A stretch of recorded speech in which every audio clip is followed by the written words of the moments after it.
Je me demande quel accueil a été réservé à ce livre à l'époque de sa sortie, de sa première sortie, parce que il a dû dérouter pas mal de monde. Je m'explique. Il s'agit de Psycho Killer, de l'auteur anonyme, au livre de poche, ici. Ça fait partie, on sait maintenant, je suppose maintenant que ça fait partie de la série des Bourbon Kids, parce que le tome suivant s'appelle Le Pape, le Kid et l'Iroquois.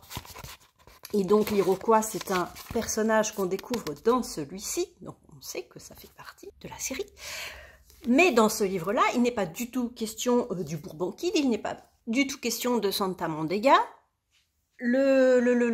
L'ambiance est la même, la façon d'écrire est la même, les punchlines sont un peu les mêmes, l'ambiance, le côté dynamique, le côté tuerie, le côté tout ça, c'est exactement pareil, mais il n'y a pas le Bourbon Kid. Donc je me demande si à l'époque les gens n'ont pas été déçus de ne pas retrouver leur personnage préféré, j'ai envie de dire. Et en fait, j'ai l'impression que ce livre-là, c'est un peu l'introduction du personnage de l'Iroquois.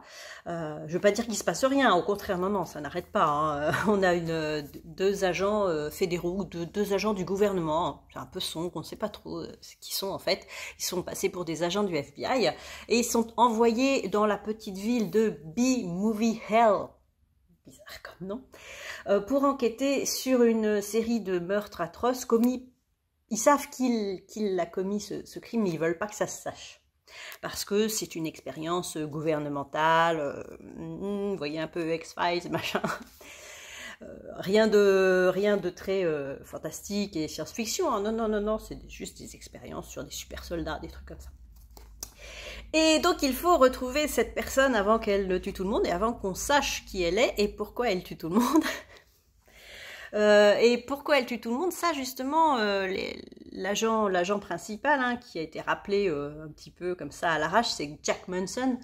Il va découvrir pourquoi en fait, pourquoi cet homme, ce psycho-killer, cet Iroquois, pourquoi Iroquois, parce qu'il a un masque en fait de tête de mort, mais avec une crête rouge comme ça dessus, un peu comme là. Et donc les gens l'appellent l'Iroquois. Et pourquoi cet Iroquois commence à tuer tout le monde dans la petite ville de B-Movie Hell. Voilà. Et c'est sanglant, il y a toujours c'est la même ambiance hein, que le reste du Bourbon Kid, hein, pas de souci. Sauf que là, pour l'instant, ça ne parle pas du Bourbon Kid. Et j'ai adoré aussi, bien sûr, même si ça ne parlait pas du Bourbon Kid. C'était drôle et sanglant, quoi, comme d'habitude. Et donc c'est très bien. Ça n'hésite toujours pas à massacrer tout le monde. Enfin, faut s'accrocher. Hein. Bref, je continue sur ma lancée.